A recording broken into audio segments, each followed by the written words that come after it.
kabar baik untuk kalian seluruh rakyat Indonesia. 10 negara paling makmur dan bahagia rakyatnya di dunia pada tahun 2025. Indonesia juaranya. Menurut penelitian Harvard University. Wow. Terima kasih Harvard. Penelitianmu hebat. Ya, saya merasakan memang Indonesia ini adalah negara paling makmur, paling bahagia.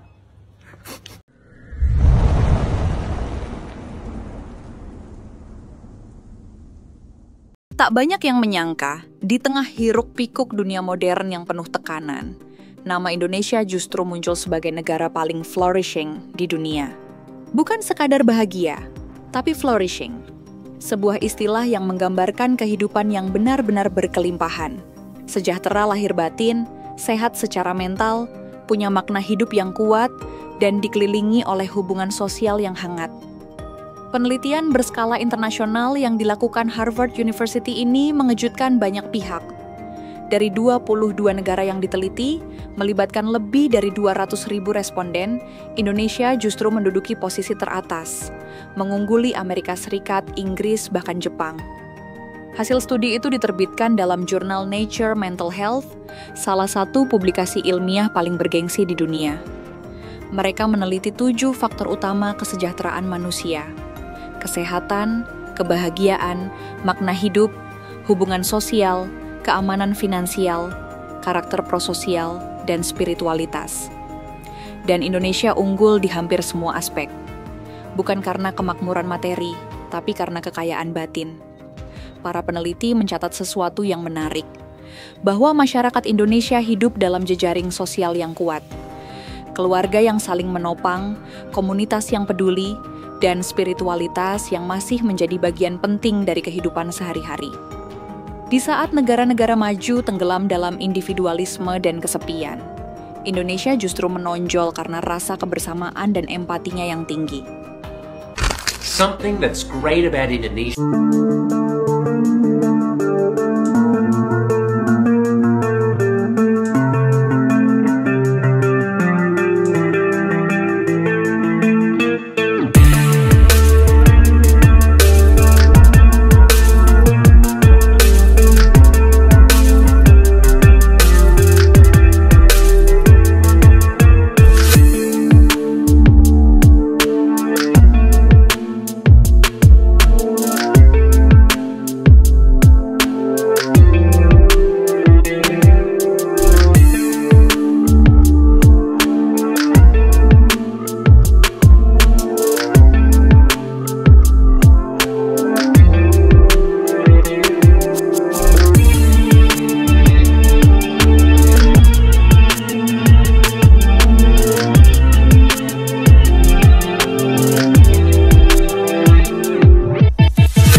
Coba perhatikan di sekitar kita. Di pasar tradisional, pedagang saling menyapa dengan senyum tulus. Di desa, gotong royong masih jadi budaya yang hidup. Saat ada tetangga sakit, orang-orang datang membawa makanan dan doa. Semua itu bukan sekadar kebiasaan, tapi cerminan dari kesejahteraan sosial dan spiritual yang sesungguhnya. Harvard menyebut, negara seperti Indonesia membuktikan bahwa kesejahteraan sejati tidak diukur dari GDP, tapi dari kedalaman hubungan manusia. Sebuah pengakuan yang membuat dunia berpikir ulang tentang arti kemajuan.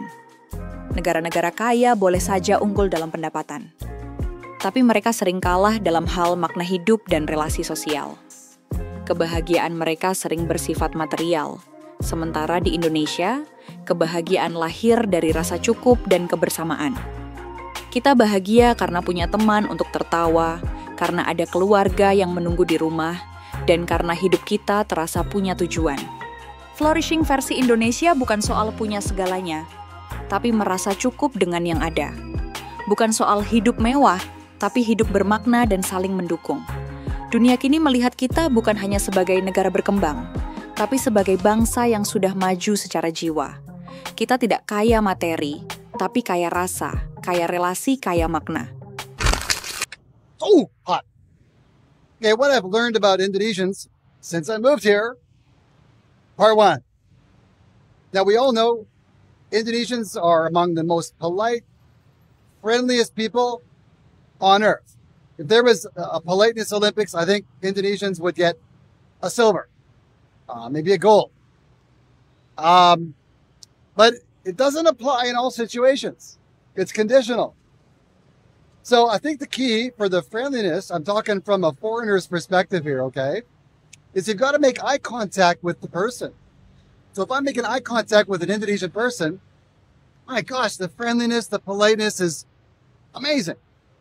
However, if you don't make eye contact, it seems like the rules of politeness are a bit different. So case in point, right behind me, driving. So if somebody is driving and they cut you off, is that polite? No. What I noticed is Indonesians hardly ever make eye contact with each other on the road. Yeah, unless like there's a problem or something. And if you get cut off, you look over and going, like that. Tentu, kita belum sempurna. Masih ada korupsi, ketimpangan, dan masalah pendidikan yang harus dibenahi. Tapi di balik semua itu, Indonesia punya satu modal besar yang tak dimiliki banyak negara. Modal sosial. Kedekatan, empati, gotong royong, dan spiritualitas. Itulah fondasi yang membuat bangsa ini tetap berdiri kuat di tengah badai global. Menjadi bangsa yang bahagia adalah bentuk tertinggi dari kemenangan.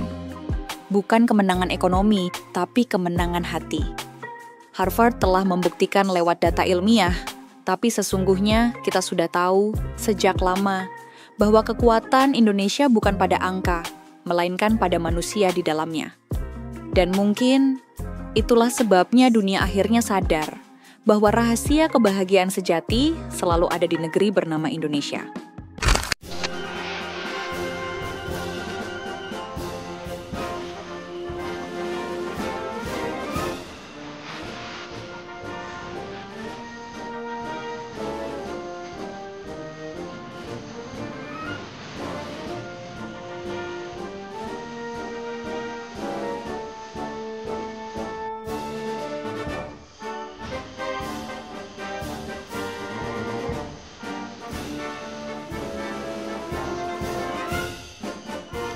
I love traveling in Indonesia the most because it doesn't matter where I go. People will always offer to help me. Here in Indonesia, you met a lot of people, right? So when you need something, you need help, are they really helpful to you?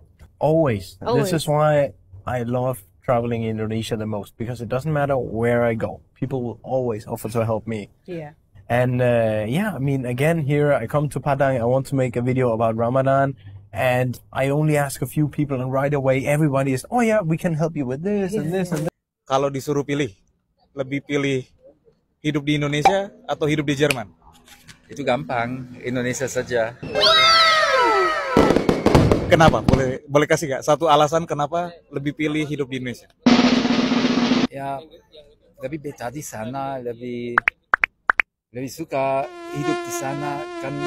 Emang kalau sudah malam rame bisa main ke rumah teman kapan mau, pasti minta masuk, bisa ngobrol. Amazing. Dan di sini kan beda, orang Jerman sudah malam sudah nggak bisa ketemu.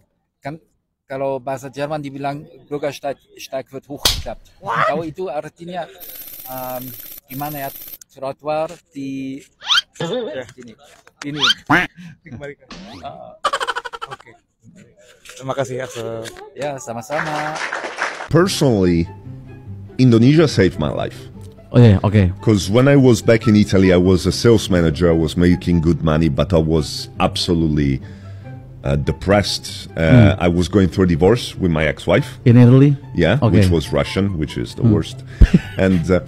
And what I did is that every morning I would take the subway to go to my fancy office in Milan. And I noticed that I was getting closer and closer, to the yellow line. Okay. And then one day I was like, fuck, if I don't leave, I'm going to jump tomorrow. Wow. And I was that serious. I was like, I don't want to live anymore. And I moved to Indonesia. Like 1 week after, I moved to Indonesia. 1 week after that moment? Yeah. Okay. And here I'm a comedian now. Yes, I found the love of my life. I had a son. Yeah, if I would have stayed in Italy, I would probably kill myself. Wow. Yeah.